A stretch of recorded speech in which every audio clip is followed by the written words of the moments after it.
Hello students, स्वागत है आपका टेक्निकल ट्यूटोरियल एकेडमी में। आज की क्लास में हम लोग बात करने वाले हैं introduction of object oriented programming. Object oriented programming पढ़ने से पहले हम लोग बात करेंगे कि आपकी जो प्रोग्रामिंग लैंग्वेजेस है वो कहाँ से तो स्टार्ट हुई, कितने कौन से लेवल हुए और कितने लेवल्स को क्रॉस करते हुए हम ऑब्जेक्ट ओरिएंटेड प्रोग्रामिंग तक पहुँचे। वो सारा डिस्कशन हम आज की क्लास में करने वाले हैं। ठीक है, तो चलिए स्टार्ट करते हैं अपन। तो सबसे पहले अपन स्टार्ट करने से पहले सबसे पहले बात करते हैं अपन कि प्रोग्रामिंग लैंग्वेज एक्चुअल में होती क्या है। अपन कोई भी चीज पढ़ने से पहले क्यों पढ़ते हैं उसकी हम लोग इसमें बात करने वाले हैं। तो सबसे पहले अपन बात कर रहे हैं what is programming language. Programming language पढ़ने से पहले अपन एक बात और कर लेते हैं कि आपका जो कंप्यूटर सिस्टम है, अपना जो कंप्यूटर सिस्टम है,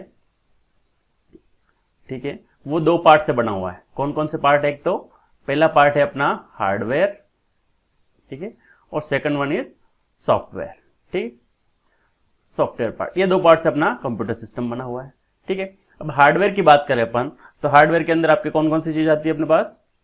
हार्डवेयर की बात करें तो वो सारे पार्ट्स, फिजिकल पार्ट्स, ठीक है, जिन्हें हम टच कर सकते हैं, वो सारे किसमें आते हैं? आपके कंप्यूटर के हार्डवेयर के अंदर आते हैं। और सॉफ्टवेयर की बात करें तो सॉफ्टवेयर जो होता है अपन ने दो पार्ट में कैटेगराइज किया। पहले होते हैं अपने पास सिस्टम सॉफ्टवेयर और second one is application software. ठीक है, ये दो टाइप के अपन ने इसमें पार्ट में डिवाइड किए। अब कोई भी सॉफ्टवेयर होता है, चाहे सिस्टम सॉफ्टवेयर हो चाहे एप्लीकेशन सॉफ्टवेयर, उनको डेवलप करने के लिए अपने को किसी न किसी प्रोग्रामिंग लैंग्वेज की नीड होती है। तो उससे अपन पहले बात करते हैं अपन कि भाई सिस्टम सॉफ्टवेयर क्या होते हैं और आपके एप्लीकेशन सॉफ्टवेयर क्या होते हैं। ठीक है, तो चलिए हम सॉफ्टवेयर की बात कर लेते हैं। अपन सॉफ्टवेयर की सबसे पहले बात कर लेते हैं। तो सॉफ्टवेयर को अपन ने दो पार्ट में डिवाइड किया था यहाँ पे अभी। ठीक है, कौन कौन से थे अपने पास? System software and application software. ठीक है, तो देखो सबसे पहले सिस्टम सॉफ्टवेयर की बात करें अपन। यहाँ पे सिस्टम सॉफ्टवेयर कौन कौन से होते हैं उनकी अपन बात कर लेते हैं।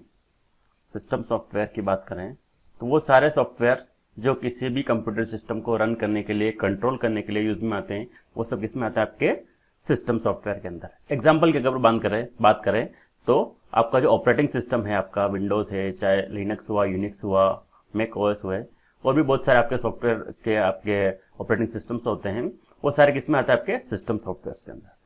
जो आपकी डिवाइस है, जो आपका हार्डवेयर है, उसके जो ड्राइवर्स है, वो सारे किसमें आते हैं? आपके सिस्टम सॉफ्टवेयर के अंदर आते हैं। ठीक है, मिडिलवेयर जितने भी है आपके पास, मिडिलवेयर्स, वो सारे किसमें आते हैं? आपके सिस्टम सॉफ्टवेयर के अंदर आते हैं। यूटिलिटी सॉफ्टवेयर है आपके, यूटिलिटी सॉफ्टवेयर्स, वो भी सारे किसमें आते हैं? आपके सिस्टम सॉफ्टवेयर के अंदर। ठीक है, तो यानी जो सिस्टम को रन करने के लिए, कंट्रोल करने के लिए जो सारे सॉफ्टवेयर यूज में आते हैं, उन सबको अपन क्या कहते हैं? सिस्टम सॉफ्टवेयर कहते हैं। इसी टाइप से अगर अपने पास सेकंड टाइप का होता है एप्लीकेशन सॉफ्टवेयर, तो एप्लीकेशन सॉफ्टवेयर में कौन कौन से होते हैं वो बात कर लेते हैं कि एप्लीकेशन सॉफ्टवेयर सबसे पहले होते क्या हैं। तो एप्लीकेशन सॉफ्टवेयर वो होते हैं जो यूजर की रिक्वायरमेंट को फुलफिल करने के लिए यूज में आते हैं। यूजर अपनी रिक्वायरमेंट के अकॉर्डिंग किसी सॉफ्टवेयर को क्रिएट करता है, वो सारे सॉफ्टवेयर किसमें आते हैं? आपके एप्लीकेशन सॉफ्टवेयर के अंदर। ठीक है, एग्जाम्पल की बात करें अपन तो जो मान लीजिए आपको टाइपिंग का वर्क करना है, कोई ऑफिस वर्क करना है, तो उसके लिए आपके पास MS ऑफिस या ऑफिस के जितने भी आपके सॉफ्टवेयर होते हैं, जैसे वर्ड हुआ आपका, पावर पॉइंट, एक्सेल्स, यानी यूजर की रिक्वायरमेंट के अगर जो के अकॉर्डिंग जितने भी आपके सॉफ्टवेयर होंगे वो सारे किसमें आते हैं? आपके एप्लीकेशन सॉफ्टवेयर के अंदर। ठीक है, जैसे आपके वेब ब्राउजर हुआ, ठीक है, वेब ब्राउजर का क्या यूज है? आपका किसी भी वेबसाइट को यूज करने के लिए यूज में आता है। ठीक है, एग्जाम्पल जैसे क्रोम हुआ आपका, इंटरनेट एक्सप्लोरर, ठीक है, मोजिला, ये सारे सॉफ्टवेयर किसमें आते हैं? आपके एप्लीकेशन सॉफ्टवेयर के अंदर। तो हम लोग बात कर लेते हैं कि आपकी प्रोग्रामिंग लैंग्वेज का इन सॉफ्टवेयर से क्या लिंक है। तो देखिए सॉफ्टवेयर जितने भी होते हैं, चाहे सिस्टम सॉफ्टवेयर हो चाहे एप्लीकेशन सॉफ्टवेयर हो, उन सारे सॉफ्टवेयर को क्रिएट करने के लिए कोई लैंग्वेज की नीड होती है, वो होती है आपकी प्रोग्रामिंग लैंग्वेज। यानी बिना प्रोग्रामिंग लैंग्वेज के आप कोई सा भी सॉफ्टवेयर क्रिएट नहीं कर सकते। तो एक सिंपल सी डेफिनेशन की अगर बात करें अपन कि what is programming language, a programming language is a set of commands, instructions and other syntax used to create a software program। यानी किसी भी सॉफ्टवेयर प्रोग्राम को क्रिएट करने के लिए कमांड्स, इंस्ट्रक्शंस और सिंटेक्स जो होते हैं वो होते हैं आपके प्रोग्रामिंग लैंग्वेज के सेट होते हैं। यानी किसी प्रोग्रामिंग लैंग्वेज का यूज लेके आपको ये सारे इंस्ट्रक्शंस उसको देने होते हैं जिससे आपका कोई भी सॉफ्टवेयर क्रिएट होता है। ठीक है, तो यानी प्रोग्रामिंग लैंग्वेज का यूज क्या है, किसी भी सॉफ्टवेयर को क्रिएट करने के लिए इंस्ट्रक्शंस जो होते हैं वो सब क्या होते हैं, आपके प्रोग्रामिंग लैंग्वेज होते हैं। ठीक है, तो ये तो बात होगी अपने पास की प्रोग्रामिंग लैंग्वेज। अब बात करते हैं अपन कि एक्चुअल में ये प्रोग्रामिंग लैंग्वेज आपकी स्टार्ट कहाँ से हुई। ठीक है, कौन कौन से इसमें लेवल्स आए और अभी आप कौन से लेवल में बिलोंग कर रहे हैं, तो ये सब अपन बात करेंगे लेवल्स ऑफ प्रोग्रामिंग लैंग्वेज के अंदर। तो देखिए, जब से आपका सिस्टम स्टार्ट हुआ, ठीक है, यानी फर्स्ट सिस्टम जो आपका स्टार्ट हुआ वहां से लगा के अभी तक जो आप चल रहे हो, इस ड्यूरेशन में अपन ने प्रोग्रामिंग लैंग्वेज को 5 लेवल्स में डिवाइड किया। कितने लेवल्स में, 5 लेवल्स में, यानी डिफरेंट डिफरेंट लेवल्स में अपन ने डिफरेंट डिफरेंट जनरेशन में प्रोग्रामिंग लैंग्वेज को डिवाइड किया। तो जो फर्स्ट लेवल था आपका वो था आपका पास मशीन लैंग्वेज, सेकंड लेवल में है आपका assembly language, third level procedure oriented, fourth level object oriented और फिफ्थ लेवल है हाई लेवल लैंग्वेज। हम लोग जो ये सब्जेक्ट पढ़ रहे हैं वो है आपका ऑब्जेक्ट ओरिएंटेड, इसके बारे में अपन इसमें बात करने वाले हैं। तो देखिए, इससे पहले आपके पास 3 लेवल ऑलरेडी आ चुके हैं। कौन कौन से, मशीन लेवल, असेंबली लैंग्वेज और प्रोसीजर, ये 3 लेवल ऑलरेडी हो चुके हैं। आप अभी अपन जो सीखने वाले हो किसमें सीखने वाले, अपन ऑब्जेक्ट ओरिएंटेड लैंग्वेज में सीखने वाले हैं। ठीक है, तो चलिए अपन एक एक की बात कर लेते हैं। सबसे पहले कि मशीन लेवल क्या होता है, असेंबली लैंग्वेज क्या होती है, प्रोसीजर ओरिएंटेड लैंग्वेज क्या होती है, ऑब्जेक्ट ओरिएंटेड क्या होती है और हाई लेवल लैंग्वेज क्या होती है। तो इनको अपन इसमें थोड़ा सा अभी इसमें डिटेल में बात कर लेते हैं। तो सबसे पहले लेवल की बात करें अपन मशीन लैंग्वेज की, तो क्या होती है आपकी मशीन लैंग्वेज। तो देखो, मशीन लैंग्वेज क्या होती है, मशीन लैंग्वेज क्या होती है, ये होता है सबसे लोएस्ट लेवल की लैंग्वेज, यानी लोएस्ट लेवल ऑफ प्रोग्रामिंग। ठीक है, और इसको अपन क्या कह सकते हैं, एलिमेंट्री लेवल भी कह सकते हैं, एलिमेंट्री लेवल ऑफ प्रोग्रामिंग। अब देखो इसमें क्या होता है एक्चुअल में कि इसमें जो इंस्ट्रक्शंस, एक बात अपन ने पढ़ी अच्छी तरह से कि जो भी आपके प्रोग्रामिंग लैंग्वेज क्या होती है, आपके सेट ऑफ इंस्ट्रक्शंस होते हैं, यानी हर लैंग्वेज के अंदर आपके कुछ ना कुछ इंस्ट्रक्शंस लिखे जाते हैं। तो आपकी जो ये मशीन लेवल लैंग्वेज है, इसके ऊपर अगर अपन बात करें तो इसके जो इंस्ट्रक्शंस आपके लिखे जाएंगे स्टार्टिंग वाले, वो हमेशा लिखे जाएंगे आपके बाइनरी बिट्स के अंदर। बाइनरी बिट्स क्या होते हैं आपके 0 और 1 की फॉर्म में इसके सारे इंस्ट्रक्शंस लिखे जाते हैं। ठीक है, यानी जो आपके जितने भी डिजिटल डिवाइस है, ठीक है, जितने भी कंप्यूटर्स हैं, ठीक है, लैपटॉप्स हैं, यानी जितने भी डिजिटल डिवाइसेस हैं आपकी, वो सब कौन सी, बाइनरी लैंग्वेज, बाइनरी लैंग्वेज, या इसको अपन क्या कह सकते हैं, अपन मशीन लैंग्वेज, वही इंस्ट्रक्शंस आपकी समझती है।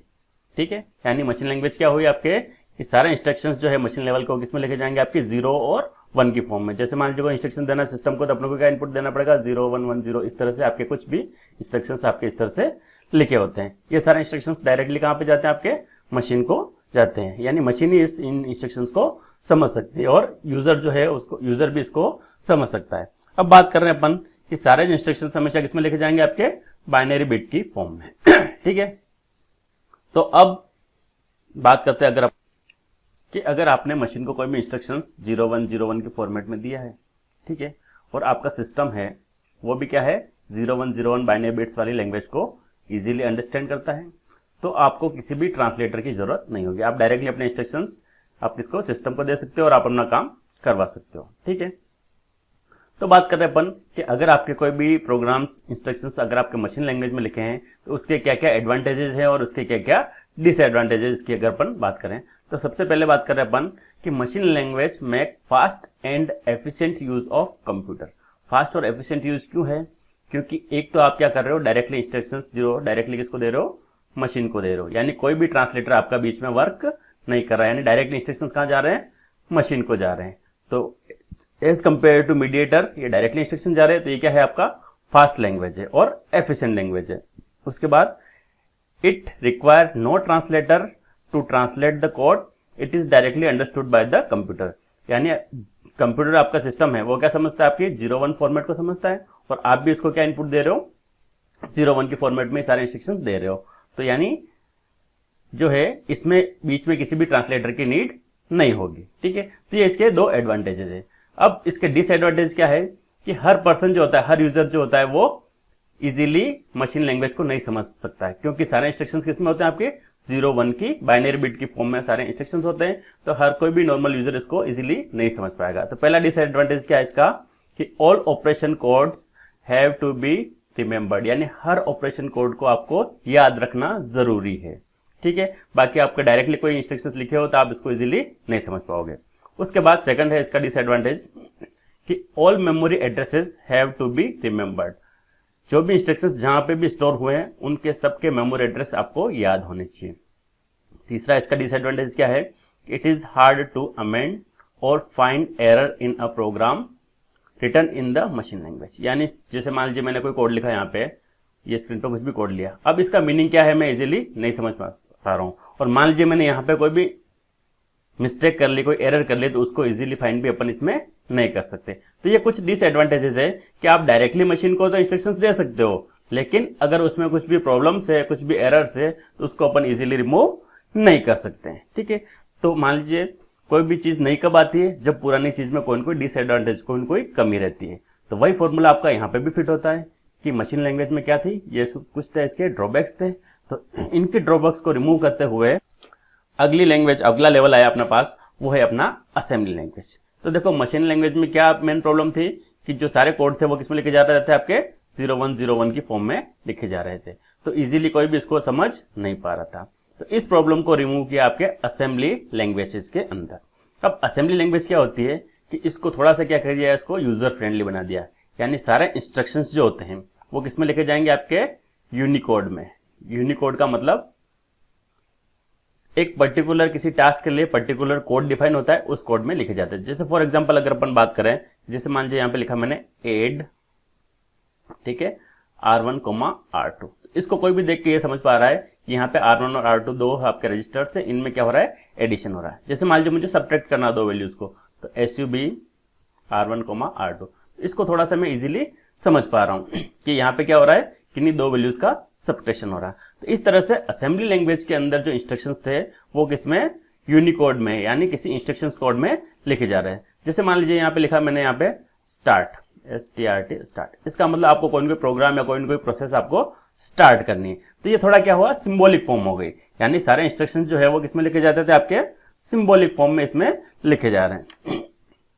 किसमें, सिंबॉलिक फॉर्म, सारे इंस्ट्रक्शन किसमें लगे जाएंगे, आपके सिंबॉलिक फॉर्म के अंदर। तो ये थोड़ा सा इजी हो गया किससे, मशीन लैंग्वेज के। ठीक है, तो अब अगर अपन बात कर लेते हैं वापस कि आपकी जो डिजिटल डिवाइस है, जो भी आपका कंप्यूटर सिस्टम में ठीक है, वो डिजिटल डिवाइस हमेशा किस पे वर्क करती है, आपकी मशीन लैंग्वेज पे। ठीक है, मशीन लैंग्वेज पे। ठीक है, और आप जो वर्क कर रहा है, यूजर जो वर्क कर रहा है आपका, वो किसमें कर रहा है, आपके असेंबली लैंग्वेज में। ठीक है, अब ये दोनों लैंग्वेज अलग अलग हो गई। ठीक है, मशीन को कौन से इंस्ट्रक्शन चाहिए, आपको 01 के फॉर्मेट में चाहिए। ठीक है, और आप किसको दे रहे हो, आपको इसको सिंबॉलिक फॉर्म में इंस्ट्रक्शंस दे रहे हो, दोनों डिफरेंट डिफरेंट हो गए। तो यहाँ पे आपको किसकी नीड होगी, एक ट्रांसलेटर की। किसकी नीड होगी, अब यहाँ पे एक ट्रांसलेटर आपको इसमें लगाना पड़ेगा। ठीक है, यहाँ पे क्या लगाएंगे अपन, एक ट्रांसलेटर। इस ट्रांसलेटर का काम क्या है, असेंबली लैंग्वेज के कोड को किसमें कन्वर्ट करना है, मशीन लैंग्वेज में कन्वर्ट करना है। ठीक है, तो हम लोग बात करते हैं कि जो ट्रांसलेटर आपका असेंबली लैंग्वेज, ठीक है, ये मान लीजिए असेंबली लैंग्वेज के आपके कोड लिखे आपने, ठीक है, और आपको फाइनली कन्वर्ट किसमें करना है, क्योंकि मशीन क्या समझते हैं, आपके मशीन कोड, तो यहाँ पे लिख दिया मैंने मशीन, और बीच में आपको किसकी जरूरत पड़ेगी, एक ट्रांसलेटर की, ट्रांसलेटर, और जो ट्रांसलेटर जो ये काम करता है वो असेंबलर। ठीक है, यानी असेंबलर का काम क्या है, आपके असेंबली लैंग्वेज के कोड को किसमें कन्वर्ट करना है, मशीन लैंग्वेज के कोड में कन्वर्ट करना है। ठीक है, तो देखो इसमें मशीन लैंग्वेज का क्या ड्रॉबैक था अपने पास कि 01 के फॉर्मेट के सारे इंस्ट्रक्शंस थे वो अपन इजीली नहीं समझ पा रहे थे। तो असेंबली लैंग्वेज ने उसको थोड़ा सा रिमूव किया कि सारे इंस्ट्रक्शंस को किसमें कर दिया, एक सिंबॉलिक फॉर्म में कर दिया। तो इस सिंबॉलिक फॉर्म में करने से कुछ इसके एडवांटेजेस भी आए और कुछ इसके डिसएडवांटेजेस भी थे। सबसे पहले बात करें अपन इसके एडवांटेजेस की, तो assembly language is easier to understand and use as compare to the machine language, यानी मशीन लैंग्वेज के कंपेयर में क्या थोड़ी सी इजियर और अंडरस्टैंडेबल हो गई। क्यों, क्योंकि इसके कोड किसमें बन गए, सिंबॉलिक फॉर्म में बन गए। It is easy to locate and correct the error, यानी मान लीजिए आपने कहीं पे भी मिस्टेक भी कर ली तो आप इजीली उसको लोकेट कर सकते हो, इजीली अपन फाइंड आउट कर सकते हैं कि यहाँ पे अपन ने क्या कही, कोई ना कोई एरर अपनी जनरेट हो चुकी है। And it is easily modified, यानी कहीं पे कोई मिस्टेक हो जाती है तो अपन इजीली उसको मॉडिफाई भी कर सकते हैं। तो ये तो थे इसके किसके एडवांटेजेस की बात हुई। अब डिसएडवांटेजेस की अगर बात करें अपन, इसके डिसएडवांटेज क्या है, तो like machine language it is also machine dependent. देखो मशीन लैंग्वेज और असेंबली लैंग्वेज की एक बात है कि जिस मशीन पे आपने कोड क्रिएट किए हैं, ठीक है, वो कोड उसी मशीन पे वर्क करेंगे, किसी दूसरी मशीन पे उसी सेम कोड को अगर अपन रन करवाएंगे तो वो रन नहीं होंगे। तो इसलिए अपन उसको क्या कहते हैं, मशीन डिपेंडेंट, यानी जिस मशीन पे आपने कोड क्रिएट किया है वो कोड उसी मशीन पे चलेगा। तो ये इसका डिसएडवांटेज भी है असेंबली लैंग्वेज का, कि क्या है, ये मशीन डिपेंडेंट है, यानी जो कोड जिस मशीन पे बना है वो उसी मशीन पे चलेगा।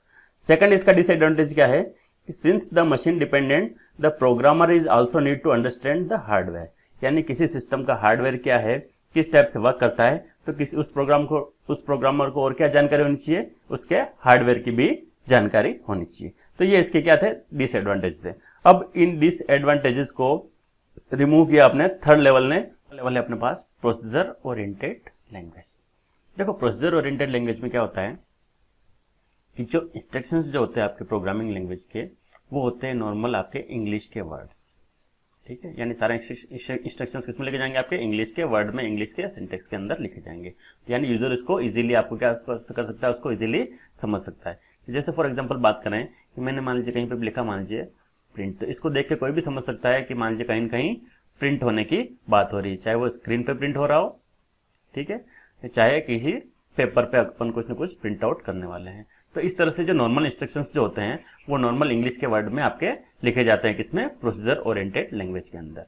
और भी असेंबली लैंग्वेज और मशीन लैंग्वेज के अंदर कुछ ड्रॉबैक्स थे, वो अपन ने किसमें रिमूव किए, प्रोसीजर ओरिएंटेड लैंग्वेज के अंदर। तो देखो इसके एडवांटेजेस क्या है आपके प्रोसीजर ओरिएंटेड लैंग्वेज के, उसकी अपन बात करें तो सबसे पहले बात कर रहे हैं अपन predefined functions.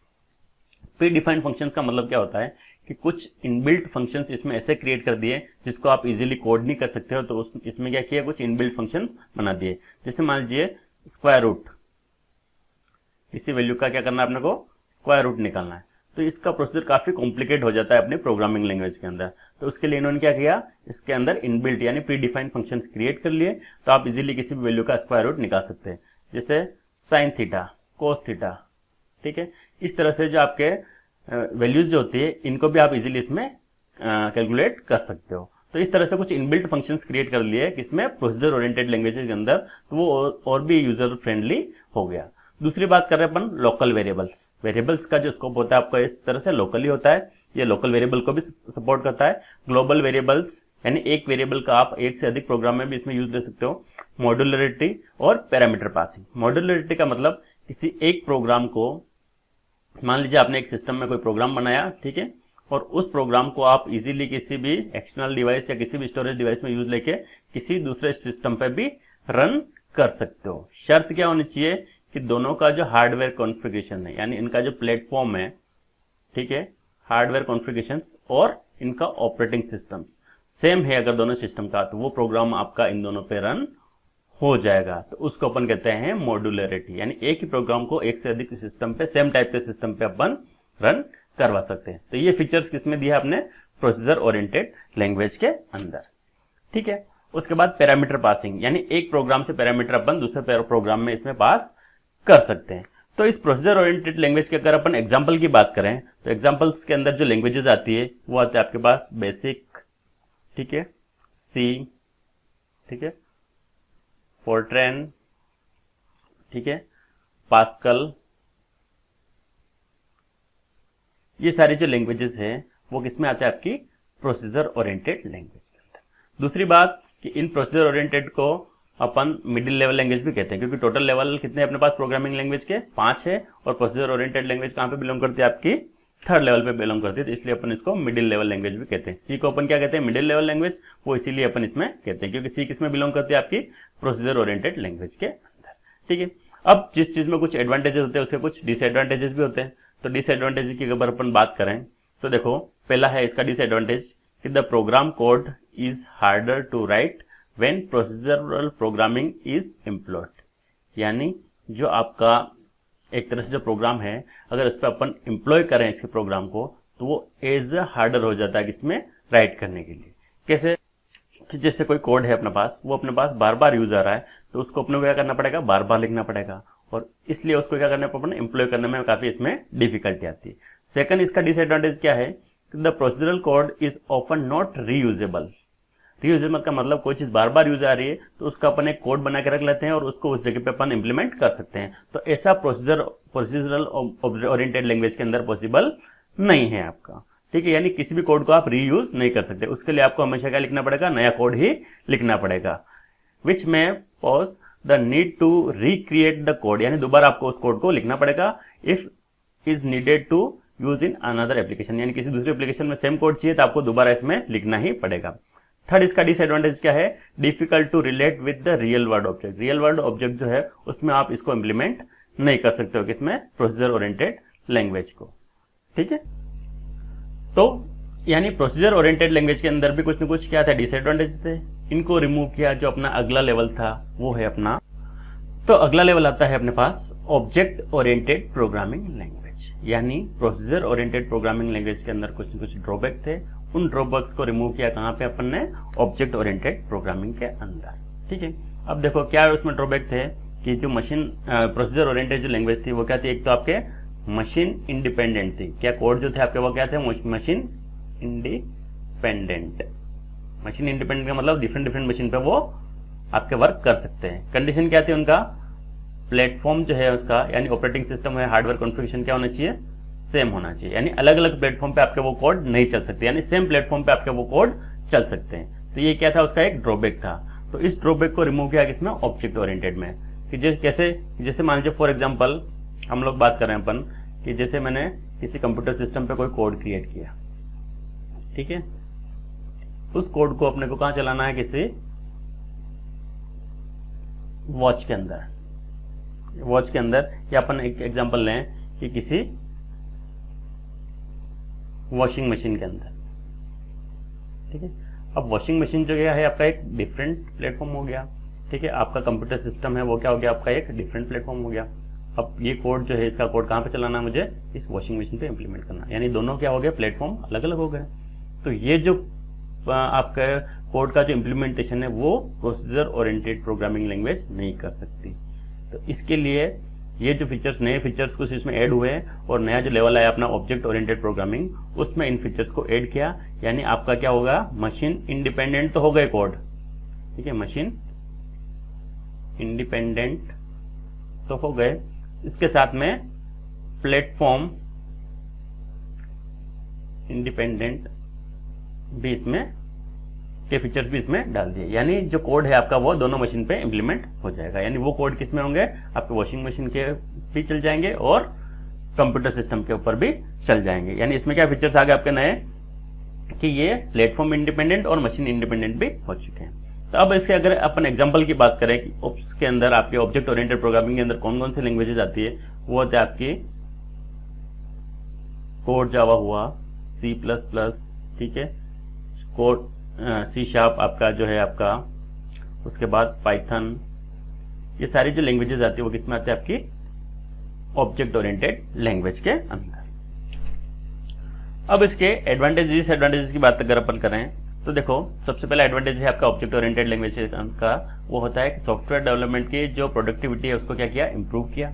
Improve the software maintainability, faster development, lower cost, क्योंकि आपका कोड है वो रीयूजेबल हो गया यहाँ पे, इसलिए क्या होगा, लोअर कॉस्ट डेवलपमेंट हो गया, और हाई क्वालिटी के सॉफ्टवेयर भी अपन इसमें क्रिएट कर सकते हैं। दूसरा बात कर रहे हैं अपन कि इसके डिसएडवांटेज क्या थे, कि जो सारे प्रोग्राम्स थे वो कहाँ पे चलते थे, आपके कंसोल एप्लीकेशन। कंसोल एप्लीकेशन का मतलब जो ब्लैक एंड व्हाइट स्क्रीन होती है, जैसे आपका कमांड प्रॉम्प्ट हुआ, यानी सारे एप्लीकेशन जो है, सारे सॉफ्टवेयर किसमें चलते थे, आपके कमांड प्रॉम्प्ट के ऊपर। यानी कोई भी ग्राफिक्स वगैरह इसमें नहीं सपोर्ट ये करता था, ठीक है। तो स्टीव लर्निंग कर्व, प्रोग्राम की साइज जो क्या थी वो लार्जर प्रोग्राम साइज हो गई, ये भी इसका एक डिसएडवांटेज था। स्लोअर प्रोग्राम्स, यानी जो प्रोग्राम आपके बड़ी साइज के हैं तो वो काफी लेट रिस्पॉन्स देते थे। Not suitable for all types of problems, all types का प्रॉब्लम, जैसे मान लीजिए मुझे ग्राफिक्स के अंदर वर्क करना है, किसमें करना है, ग्राफिक्स के अंदर कोई सॉफ्टवेयर डेवलप करना है तो वो आपका इसमें थोड़ा सा हार्डर था, ठीक है। यानी सारी टाइप की प्रॉब्लम्स को ये क्या करता है, सुटेबल नहीं है आपकी ऑब्जेक्ट ओरिएंटेड लैंग्वेज।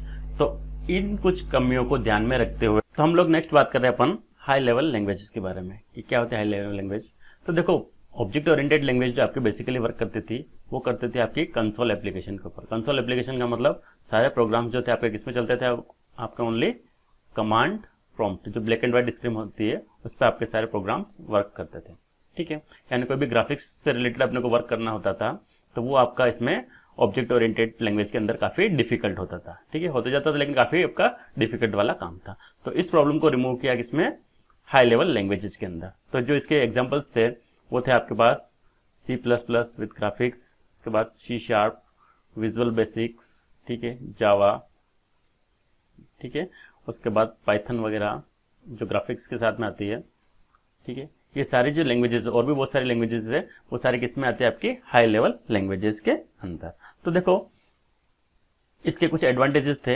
एडवांटेजेस की बात करें तो high level languages are programmer friendly and they are easy to write and debug and maintain, ठीक है। सारा कुछ ग्राफिक्स में था, ठीक है, और इजीली आप इसको लिख भी सकते हो और प्रोग्रामर इसको इजीली समझ भी सकता था। It is provide higher level of abstraction from the machine language, ठीक है। एब्स्ट्रैक्शंस यानी बहुत सारे कोड को एक छोटी यूनिट में कंप्रेस करना, एब्स्ट्रैक्ट करना, ये इसमें आपका पॉसिबल था। It is machine independent language, ठीक है। आपका प्लेटफॉर्म भी इंडिपेंडेंट है और मशीन भी इंडिपेंडेंट लैंग्वेज है। Easy to learn, less error prone, easy to find the debug and error. आप इसमें इजीली आप क्या कर सकते हैं, अपन कोई भी एरर फाइंड आउट कर सकते हैं। High level programming results in the better programming productivity, यानी हाई लेवल के प्रोग्रामिंग रिजल्ट्स इसमें आ सकते हैं। इसके साथ में इसमें कुछ कमियां थी, डिसएडवांटेजेस है अगर उनकी बात करें तो it take additional translations time to the translate the source to machine code. इसमें कुछ क्या था, आपके हाई लेवल के लैंग्वेज बहुत बड़े बड़े प्रोग्राम्स होते हैं तो इसको क्या चाहिए, एडिशनल ट्रांसलेशन टाइम भी की भी नीड होती है। यानी as compare to machine language, assembly language, इसके प्रोग्राम थोड़े लेट आपके इसमें कन्वर्ट होते हैं एग्जीक्यूटेबल कोड या बाइनरी कोड के अंदर, ठीक है। High level programs are comparatively slower than the low level program, ठीक है, क्योंकि इसके प्रोग्राम कोड क्या थे, इसके जो ट्रांसलेटर थे, पहले कोड किसमें जाते थे, ट्रांसलेटर के पास जाता था, फिर मशीन के पास जाता था। तो इस प्रोसेस में क्या था, आपका टाइम ज्यादा लगता था, तो प्रोग्राम क्या हो जाते हैं, इसके स्लोअर हो जाते हैं, ठीक है। Compare to the low level programs they are generally less memory efficiency. Low level के प्रोग्राम्स में क्या थे, ज्यादा मेमोरी चाहिए थी, सॉरी कम मेमोरी चाहिए थी, और इसको क्या चाहिए, आपको ज्यादा मेमोरी की जरूरत होती है। Can not communicate directly with the hardware, यानी हार्डवेयर के साथ ये डायरेक्टली कम्युनिकेट नहीं कर सकते हाई लेवल के प्रोग्राम, क्योंकि बेसिकली इसमें क्या होते हैं, आपके ड्राइवर्स होते हैं, यूटिलिटी सॉफ्टवेयर होते हैं, वो सब किस पे वर्क करते हैं, आपके मशीन लैंग्वेज या असेंबली लैंग्वेज पे ये वर्क करते हैं। तो ये बेसिकली अपन ने बड़ी बड़ी बात की कि लेवल्स ऑफ प्रोग्रामिंग लैंग्वेज के अंदर अपन ने बात की थी, ठीक है, ओके।